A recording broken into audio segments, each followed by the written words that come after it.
And once again, welcome. You're watching QTV and you're watching the Week in Review. I'm your host, Adedarami, and as usual, I have my co-host, Mr. Momodu Mboj. Mr. Mboj, as ever, welcome to the program. Thank you very much, Ade. And as always, I always tell listeners and viewers, both old and new, what it is we do on this program.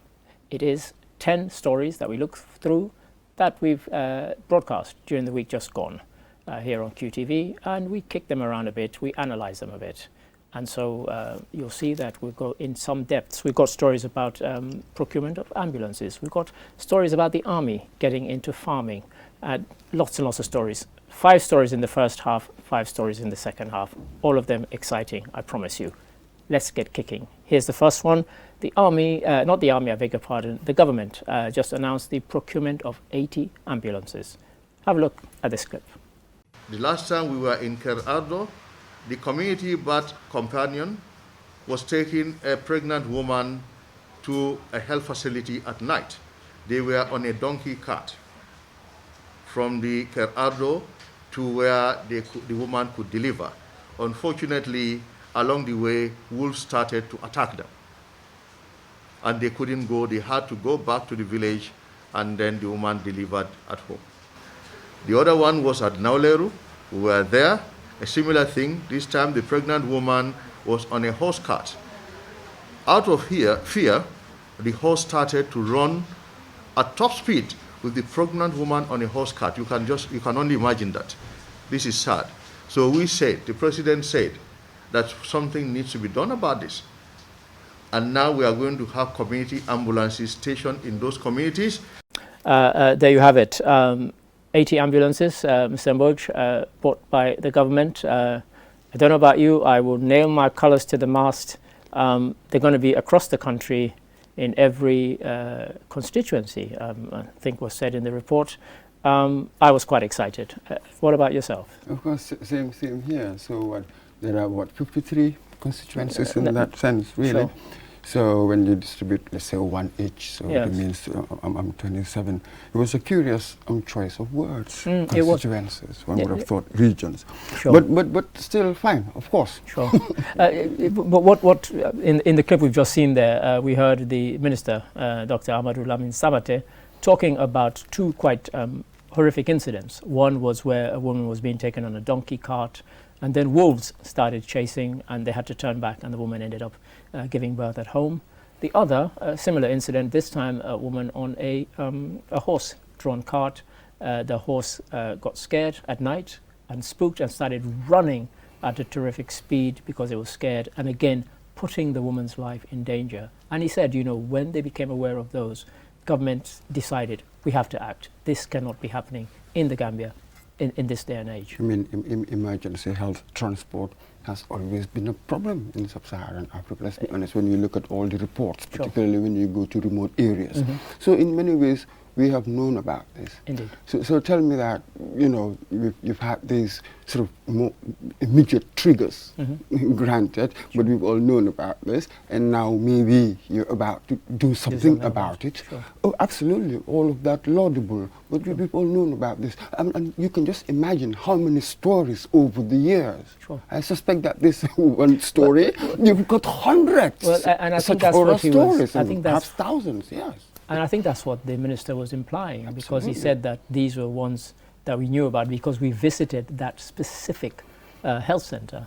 He said, and it was shocking that this was what was happening.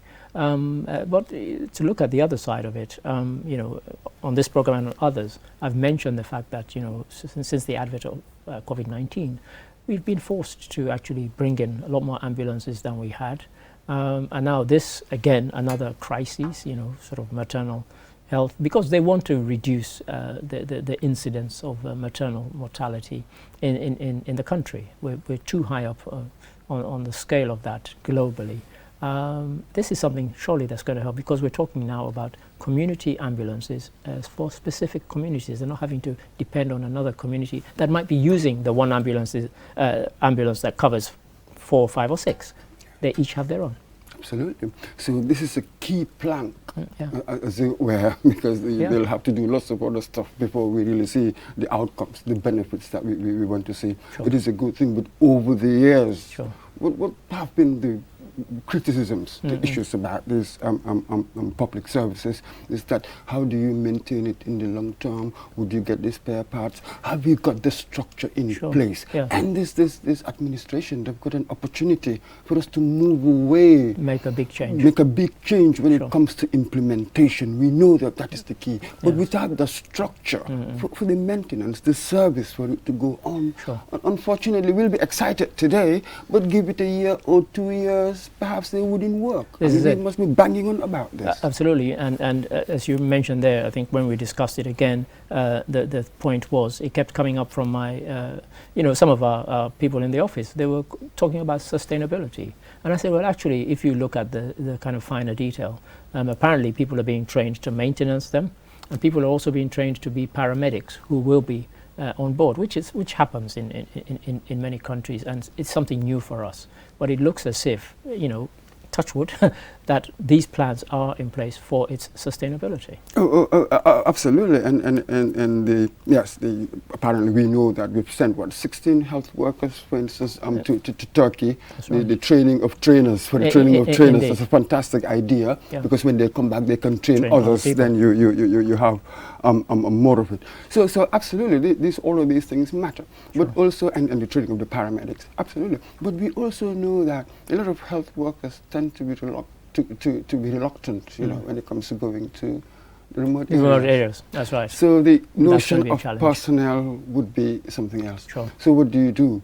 Do you try to recruit locally? Yeah, sure. Of course, one would imagine that. But what about if you do not have the trained personnel there? Yeah. So that would be another challenge. There would be a few challenges to come. So let's temper, as it were, the excitement. That's why I call it a key plank. Of course, we need them, but still we have a bit more to go. Perhaps the more difficult bits are yet to come. I think I'd have to agree with Mr. Mboj there. I think the more difficult bits are to come, but nonetheless, a welcome prospect. So thank you for that, Mr. Mboj. And now on to another story. This one always makes me smile because I was trying to make some pun about the farming, army farming or whatever. I've given the game away, and it's about the army getting into farming. Yes, really. Have a look. This is just a pilot project.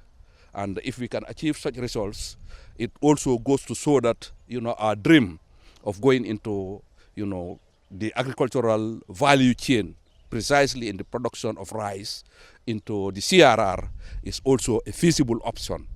And then we want to use the occasion to call on the Gambians, both organizations and individuals, who want to see and support the Gambia Armed Forces metamorphose into activities within our constitutional mandate that will also give the necessary training to our fine men and women in uniform. The soldiers are still appealing to authorities, philanthropists and organizations to help them with a tractor to be able to produce more vegetables and crops. There you saw and there you heard. Mr. Mboj, as I said, this one always makes me smile. For a while now, there's been talk since I came to the Gambia practically a couple of years ago. We started hearing talk about the army getting into farming. So before we go into the kind of specifics, we saw some of the produce there from their harvest. What are your thoughts on that? Yes, we've had a few discussions on this. Sure. And it's a mixed feeling, isn't it? Because generally, so you do see perhaps the Army Engineering Corps in other societies, and then they help out, do civil work and that sort of thing. And the idea of the army farming, it's not new at all. Many countries do it, especially when you go to the Pacific, that sort of thing. And even Amilcar Cabral, remember during the struggle, it was the army, the soldiers as it were, those who were teaching the farmers how to farm scientifically, that sort of thing. We've seen all of that, granted. But here, the fear is,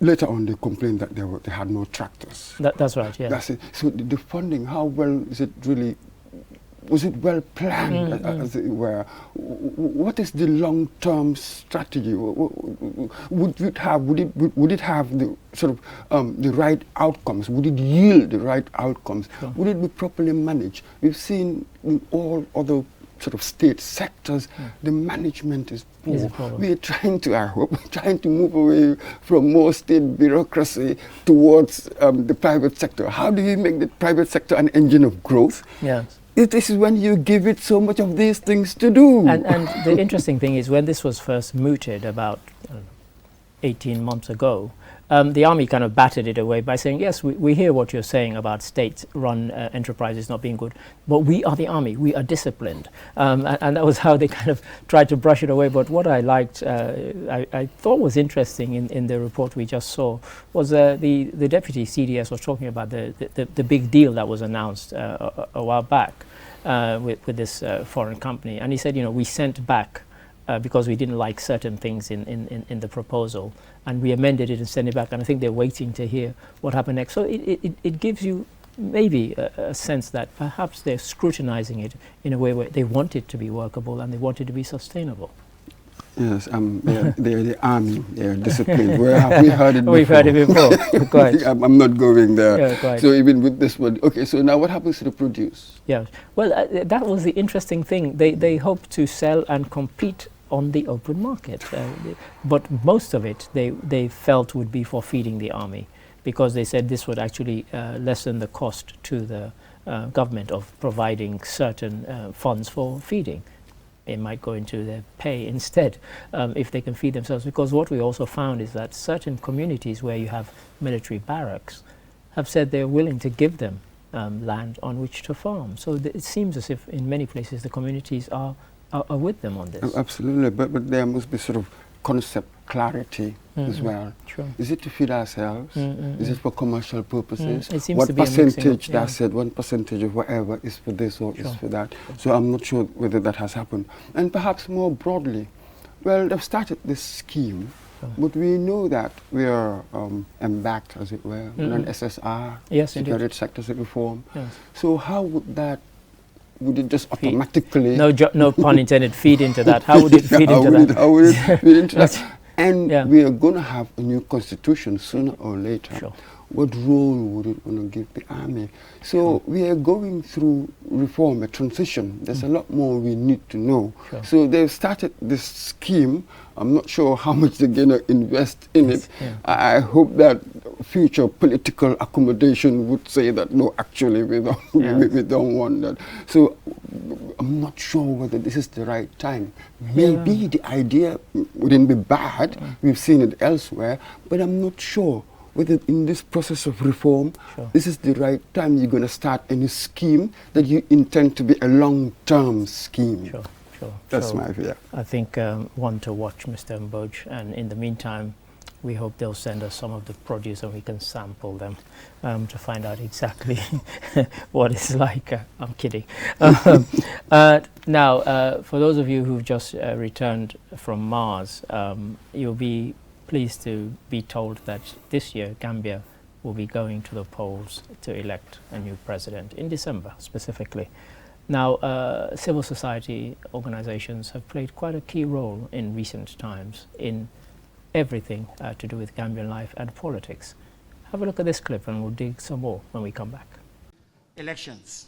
Enyo Brown from the European Union office in the Gambia said CSOs have played a key role in shaping the country's democracy, and the EU office is happy to be associated with such a training of stakeholders. For those of us who were lucky enough to witness the December 2016 elections, it feels like we've all come a long way. Of course, no one has come as long a way as you, representatives of the civil society.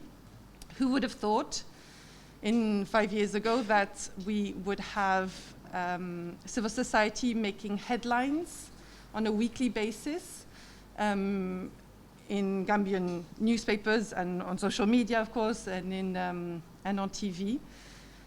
Civil society is shaping the future of this country, and with the hindsight of what it was like before, it's extremely welcome. It is expected that non-state actors in the pre-training period will be able to effectively carry out their complementary and watchdog responsibilities to promote and conduct transparent, inclusive, credible and peaceful presidential and legislative elections. Well, I took the words right out of my mouth. There you heard it talked about the important role that civil society organizations have played in the Gambia in recent times. We've seen them taken the National Assembly to court, and a lot seems to be predicated, Mr. Mboj, on the fact that internationally people are expecting a lot of civil society organizations in terms of holding people to account. Are these people expecting too much? No, to my mind, given the logic, the logic is really this. Civil society, in many ways, is the foundation of democratic society. Sure. Without it, you know, really, you're not going to get like a healthy, if you like, democracy. So now, this is it. In our own political history, there are so many competing, contradictory factors. Sure. You know what I mean? So we know where we want to go, but I think that we have certain contradictions within that we need to clarify. We need to clear up before the movement. So it is going to be slow. I mean, we were talking about civil society the other day with the head of one civil society in this country. We were talking about this. You do read political analysts telling you that there seems to be a strong correlation between economic advanced development and stable, healthy democracy. Of course. Or even civil society. There's a well-constructed, you know, developed civil society. Yeah.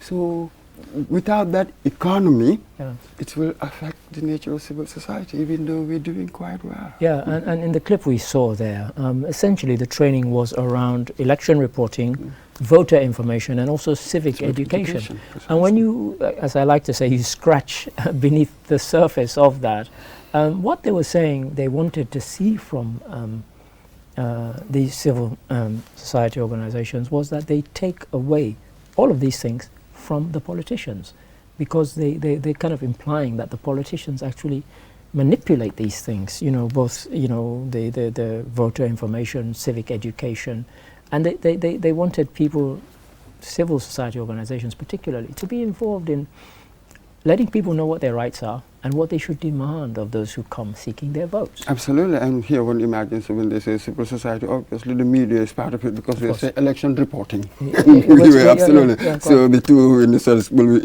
interchangeable. But this is it. All that it is asking, and it also makes a demand on civil society, is for us to be journalists. Sure. You know, when I'm in an election, the campaign reporting, when you just apply the decencies, I call it the elementaries of journalism, you'll be fair in many ways in your analysis. That's it. And we always look at it, isn't it, from the point of the ordinary person. Indeed. When we focus on the person out there, then I think that will be a brilliant guide, as it were. It will help you to weed out, I don't know, self-interest, inducements, and there are all sorts of, you know, all of these, they will dangle. Yes, right. All sorts of goodies. Sure, but in general, you do agree that they have a crucial role to play, possibly more than ever in the Gambian context. Absolutely, especially, for instance, right now, I asked a journalist the other day, I said, look, I as a reporter, we know that there's a certain rhetoric, certain language coming from certain quarters that are hateful, abusive, and inflammatory. Sure. So I, as a reporter, should I report that? This is it. It happened. But do I have a social responsibility to report it or not? And that's an interesting point, actually, because we've seen, even in the last few months, where people, you know, newspapers have reported that so-and-so said at a meeting some quite inflammatory stuff. Now, unless you attended that meeting, you did not know the person said this inflammatory stuff.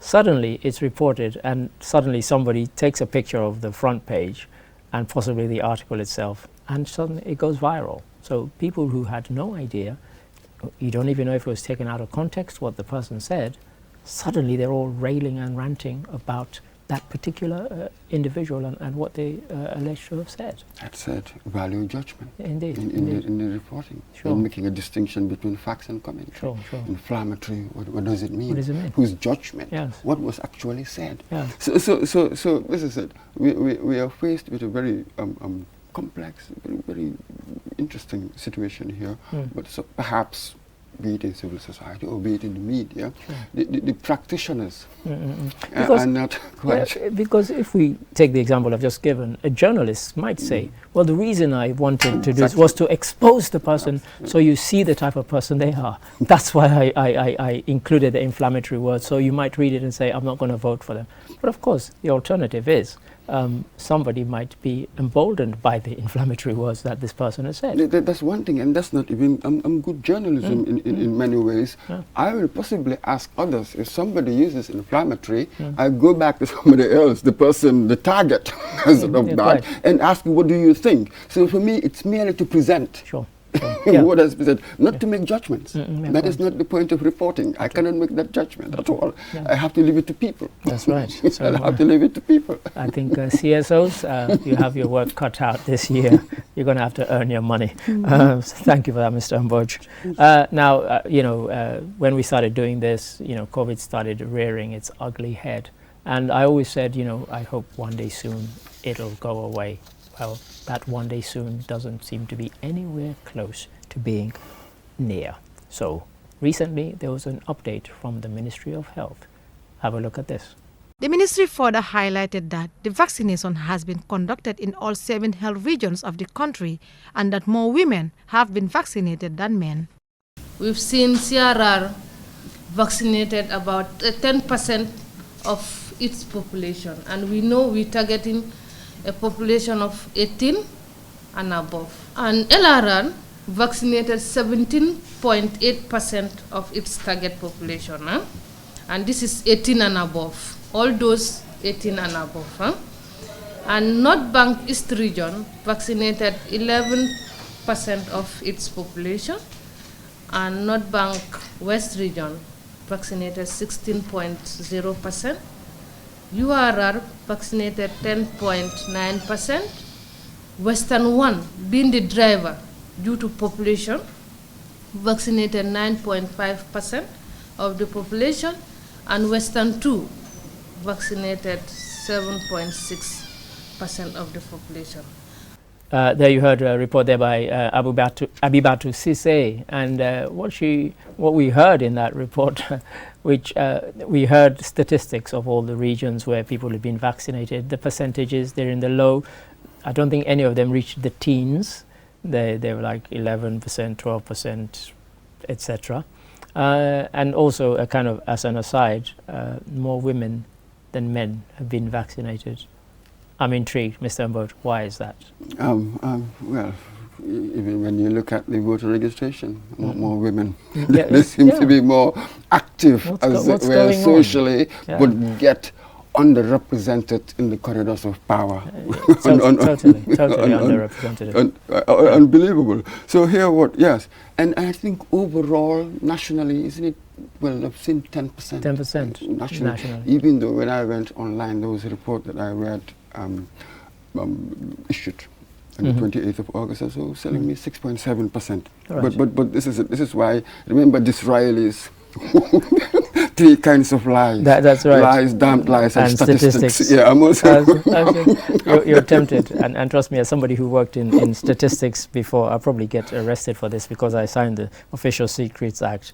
I worked in government statistics in the UK, Mr. Mboj, and were it not for the fact that I wrote them, I wouldn't believe them because I know what we did with them. But that's another matter altogether.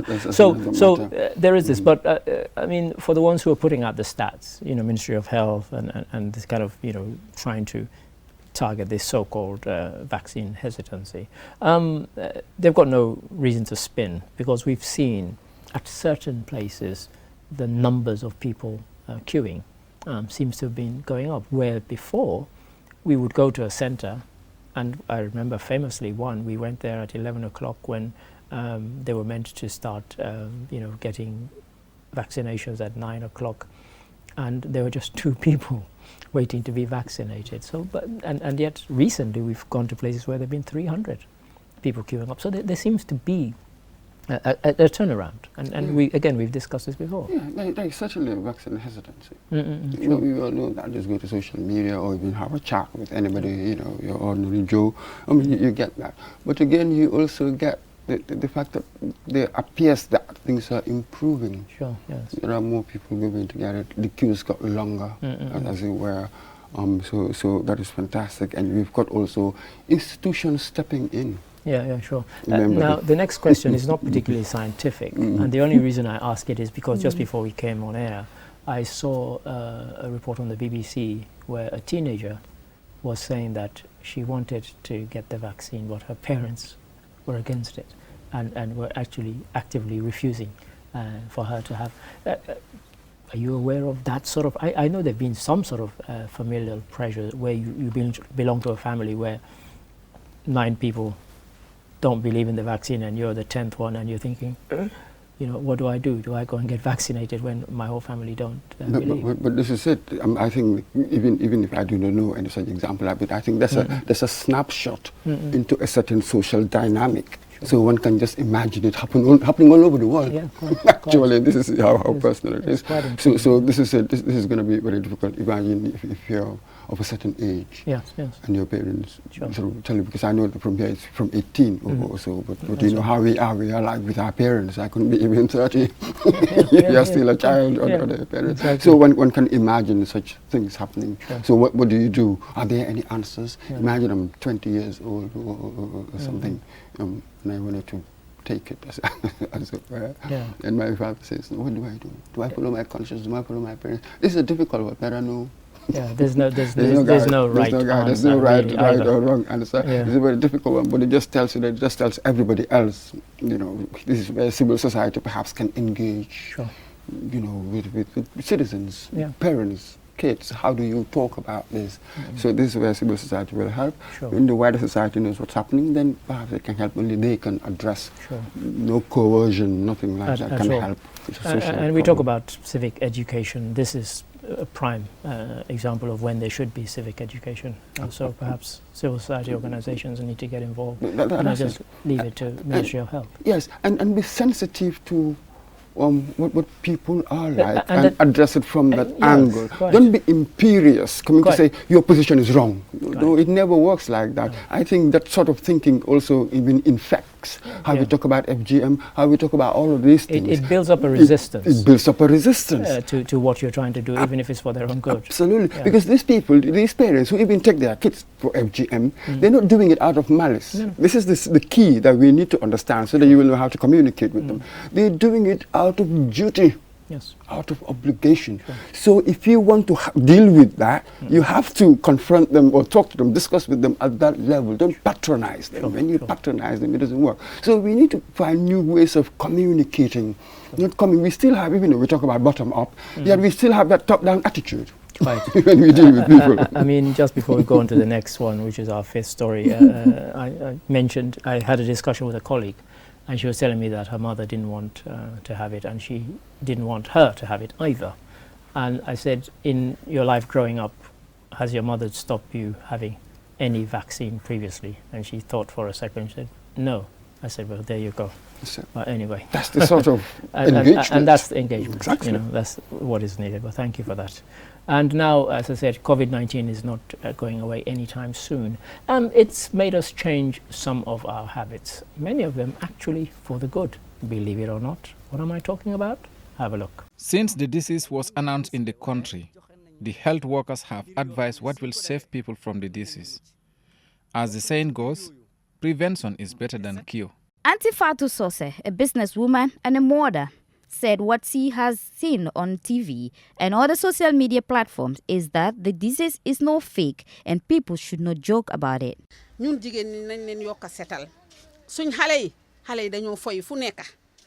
the women, should increase our effort in cleaning and taking care of our children at home. Since the virus was announced in the country over a year ago, I have been following the advice given by the health expert, and this has really improved my hygiene and that of my family. Bai and Auntie Fatou have a word of advice to people. There you had, in that story there, you heard from our colleague, Lolly M. Camara, people saying that I've changed certain habits. I now wash my hands with soap and water. I now use hand sanitizers. We talked about sustainability. Come the day when the world is declared COVID-free, do you get a sense that these have become or will become embedded. Yeah. Yes, I do get the sense because of we're a youthful population. Sure. So the older generation, maybe some of us, we've not really changed by much, granted, but I'm looking in the longer term.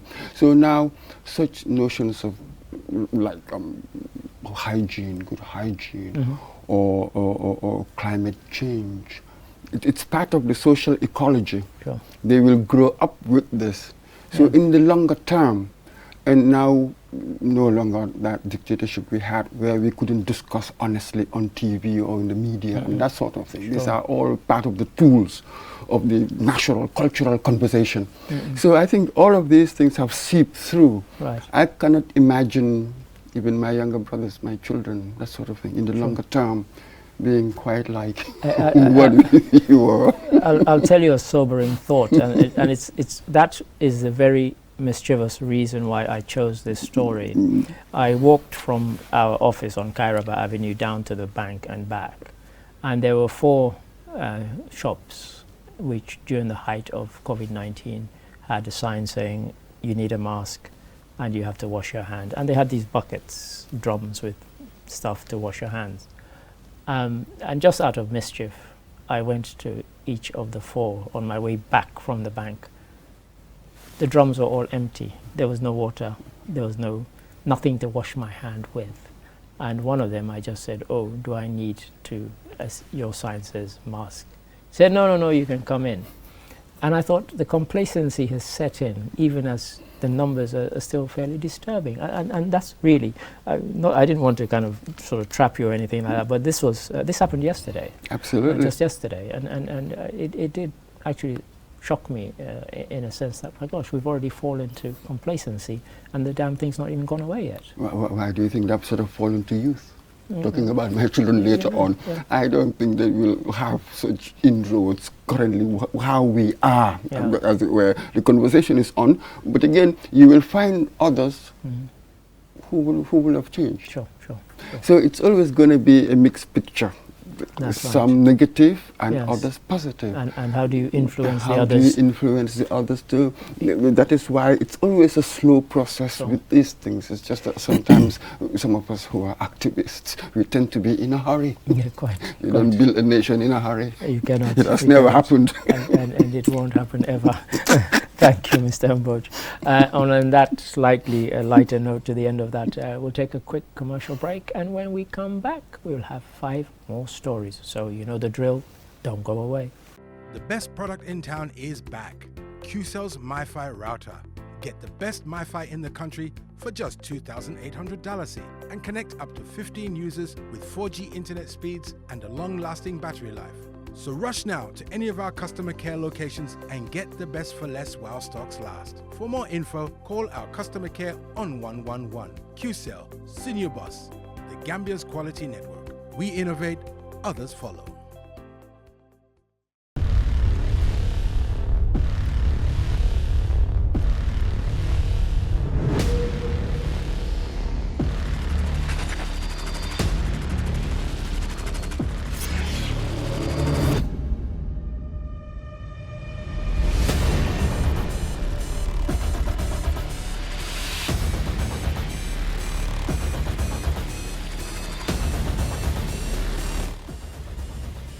Check out the all-new Tigo 8 at S-Pass Motors. Call 3522-222 or 353-2222 for more information.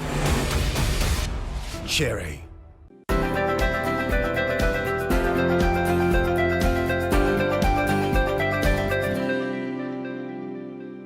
Now, welcome back. You're watching QTV and you are watching The Week in Review. I'm your host, Ari Darami, and my co-host is Momodu Mboj. Mr. Mboj, thank you. As I always said, thank you for your interjections and your interventions so far. And to the viewers, you've missed 5 stories, but we've got 5 more still to go. And if you've just joined for the first time, we analyze 5 stories that QTV News broadcast in the week just past, and we look at them in some detail. And as I said, unlucky for you, you've missed 5, but lucky for you, 5 more to go. So let's get cracking. The next one is to do with illegal fuel sales. Yes, still goes on. Have a look.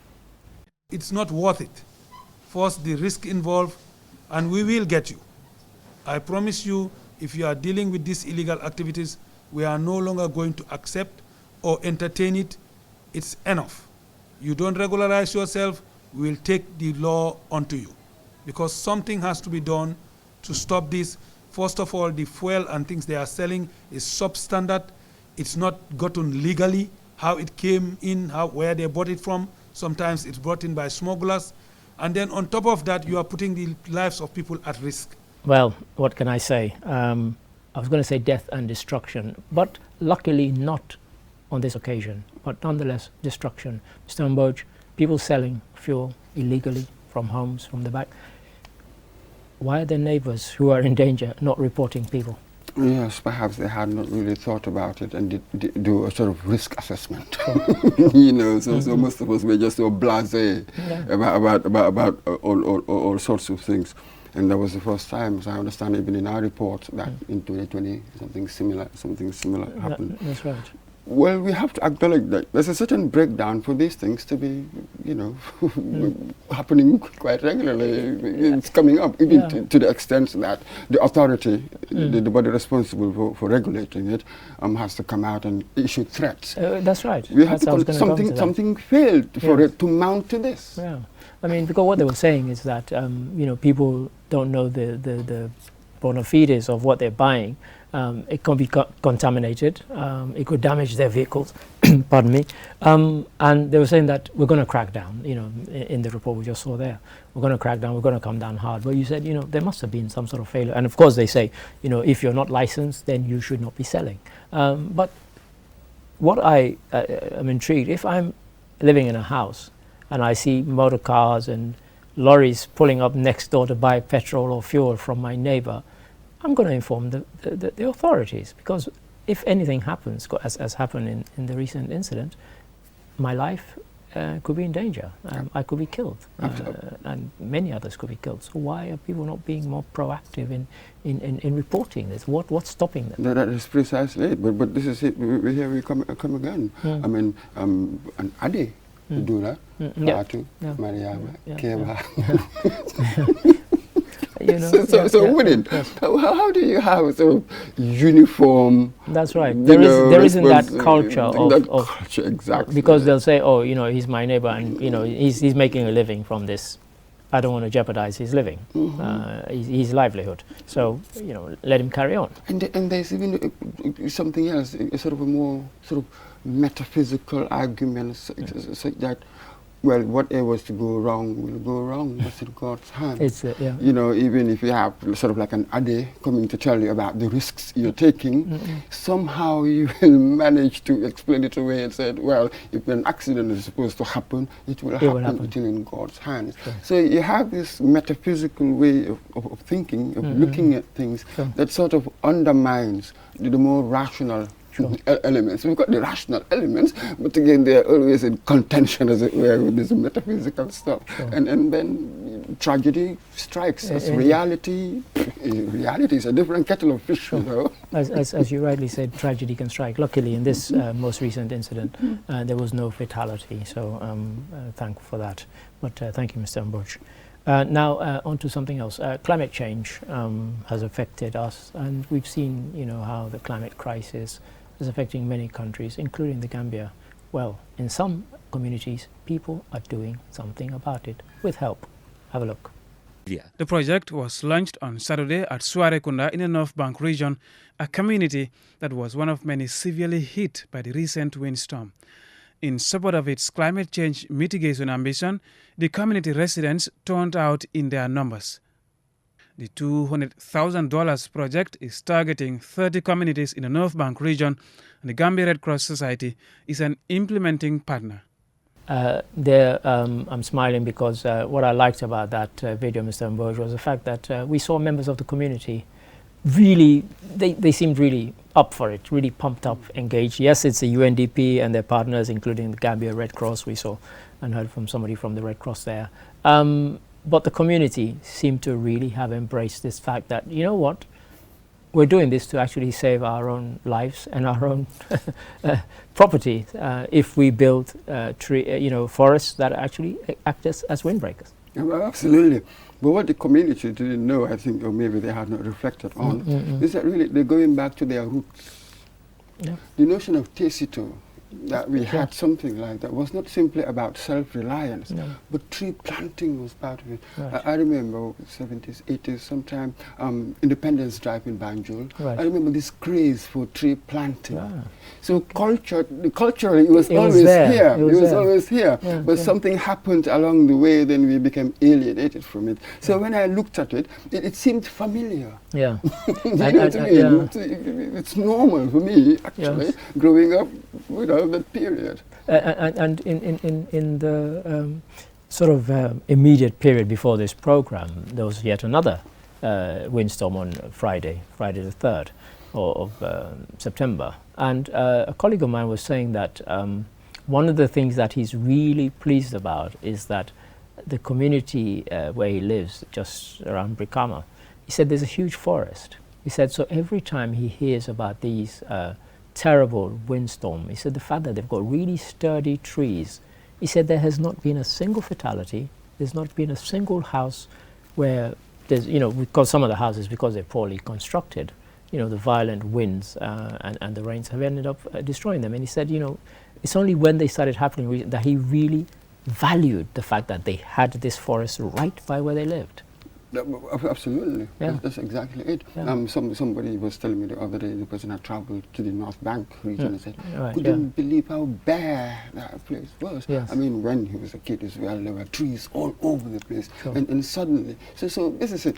And this was in the North Bank, what we've just seen, because they were that was the region most affected. I think of the 10 or 11 deaths, 9 were from North Bank region. Absolutely. So we forgot the lessons. Yeah. When people came up with Tecito and tree planting and all that, that wasn't merely a political fad. That was foresight. Sure. Well, the kind of thing that Thomas Sankara was preaching all those years ago, about tree planting. Yeah. That was foresight. But again, we forgot to learn the lessons, and now we stand to be victimized. It will be a horrendous sort of period because of this climate change stuff. The effects of it could be quite devastating. We are at a critical point, and we must address this seriously. Sure, and this one, just to close in case people didn't get it, the North Bank region, they're planning to plant in very short order 1 million trees. So quite a task, but we wish them luck because really it's very much needed. Again, Mr. Roach, thank you for that. And now on to something which, I'm sorry for this one, it might bring a smile to a face or two. It's NAWIC, and they're talking about funding that they've secured to electrify quite a number of communities. Have a look. The target is centered on some parts of the West Coast region, and the rest are in the rural Gambia, where some areas have never had electricity. Already, the government has signed 2 contracts to provide access to most parts of the Gambia, the most recent being where the president laid the foundation stone covering Lamenkoto to Diabugo. The latest funding is supported by the European Union, the World Bank and the Investment Bank, targeting more than 600 communities. This is part of the overall regional access project that we have benefited, and is entirely a grant funding. It is not a loan. It's completely 100% grant to the Gambia government. So in addition to those 2 contracts, we have also floated a tender already to cover communities, additional communities in North Bank, and also URR North and URR South. Now you're probably all jubilating, thinking 600 communities, and I have to be honest about this. Since I've been here, I've been quite critical of NAWIC. I think many people have, but I've seen, and I ended up having quite a discussion with somebody recently. I said, you know what, I'm willing to be patient, maybe for just another year, no more than that, to say the plans that they seem to have in place, let's see if they work. I mean, and I mean it, because you look at them and people have heard of this plan, that plan. There's the OMVG project, the Gambia River Basin project, which should come on stream in October. It's just a month away or less. And the other one, this one that's electrification of 600 communities. I'm willing to give them that chance. Mr. Mbowe, what about you? You've lived here for longer and you've had to put up with this for longer. What are your thoughts on it? A big time. Yes, I mean, one is bound to say certain things. I think with this new government, yes, we must acknowledge that governance has improved relative to the last. So we all know that governance, in many ways, good governance is really the bedrock, it's the driving force of all kinds of achievement. We've known that when it comes to the state. So we are bound to see, we're going to see some of these improvements granted. So yes, that one has improved. That is why we are seeing these things. But then we put it in a larger picture. We know that from the last report I read, only 35% of Gambian communities, people in the Gambia have access to electricity. So this is all fine, but you see the bigger picture how difficult it is. Indeed. So how can we use more of renewables? They still have a problem there. Yes, and yes, I mean, I'm a big one for renewables, solar and wind energy.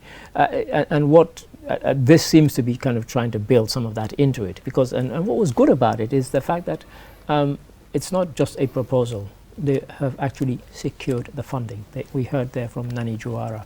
They have the funding. And so they're not waiting for somebody to give the green light or give the go-ahead. The funding is there. So, and that's why I said give them this 1 year, because there are no excuses now. The funding is there. Do it. Implement. Yes, indeed. The same old word popping in everywhere, but that's really where the problem is. Implement. And implement in such a way that we want to see the right outcomes. Indeed. You know what I mean? One understands. I mean, public policy is really very, very difficult. I think the public policies, they're a bit like small businesses. I think most of them fail. Yeah, but it's true. Or you achieve maybe 60% or 70% of it. So we know how difficult things are, even if you are not playing games. Exactly.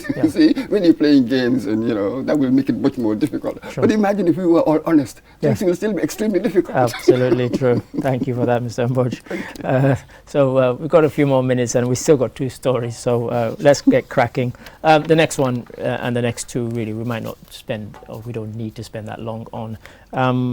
It's a kind of a familiar tale. What is he talking about? A boat capsizing off the coast of Senegal this time. Have a look. A statement released by the Senegalese army reveals that Navy vessels rescued 11 passengers and retrieved 1 body from the water.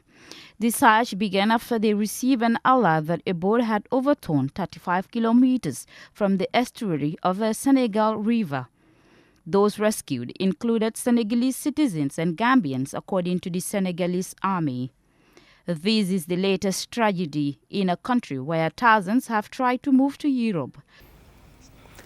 Mr. Mbowe, as I said, one of the reasons why I wanted to mention it because it's just the latest. 48 people missing, presumed drowned. Some of the rescued are Gambians.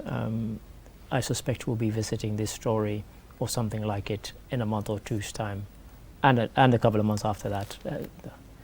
Do you ever see this stopping, that particular so-called backway? Let me, there's this Spanish government data, as it were, in our report from January 1st to July 31st. Yes, at least 7,531 people reached the islands from Western Africa. 136 rise compared with the same year, 2020. That's right. Whatever we're doing, whatever we're saying, it's not working, is it?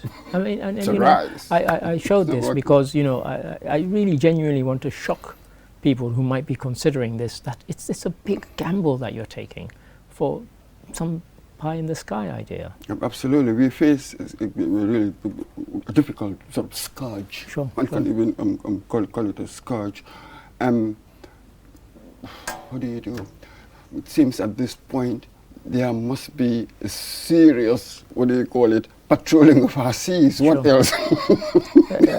What else do you do? That's right. Unless for now, because what we are dealing with, this psychological world is psychological warped. I even call it warped because of when you look at the risks that they are taking. It's a sort of warped kind of mindset that will take these risks until we can deal with that. Man, let's start patrolling our high seas all the time. There you have it. The Navy gets on boats and gets in. Thank you, Mr. Mboj. And now to our final story. We don't have much time on this one, but again, it's. I thought we should end on something to do with COVID-19. This time it's to do with institutions. Have a look. PS Joe believes that to confront future crises, the education system has to be dynamic and flexible for students. We can no longer rely on the chalk and the board as you and I were educated. We have to think of how do we reinforce the issue of distance education. How do we make sure that our teachers are trained to be able to use technology to teach. The sports sector also saw a temporary suspension of all major sport leagues. Ibu Fai is the second vice president of the Gambia Football Federation. It was tough in the game because our league has to be suspended last year. And this year we were able to manage to complete the league. Usman Jatta there, and he went around and he looked at how, it's a bit of a cliche, as I said, we don't need to spend much in this. The overriding thing is COVID-19 affected everything, the tourist industry, restaurant industry, football, you name it, our schools. We saw in the report, everything was affected. This really, the point I wanted to make and reason I thought it, do you see us getting back on an even keel or getting back to something approaching normality? No, I don't think that will ever happen because experience, how do you undo experience? Sure. It's just part of the layers, you know, I like that idea of the palimpsest, layer upon layer upon layer upon layer, and then it moves on. Sure. But this is it, when I looked at our story, I remembered, was it Benjamin Disraeli? You know, what was the driving force of politics? And I think it can be applied to life. He said events, boy, events. Yeah. So then you have to adapt to it, but events will come. Sure. That unpredictability, be it in politics or be it in life, sure, they will always come. Sure. But if you have the mindset to adapt, that is why adaptability, that's how you move on. Sure. As you said, time to move on, and could not end on any better words, time to move on, because it's the end of this program. Mr. Mboj, once again, thank you. And to our viewers, thank you for watching. And what can I say except we really appreciate the fact that you're watching, and all the people who accost myself and Mr. Mboj in the street and tell us how much you like the program. So until the next time, to you and to everybody else, thanks for watching. Goodbye.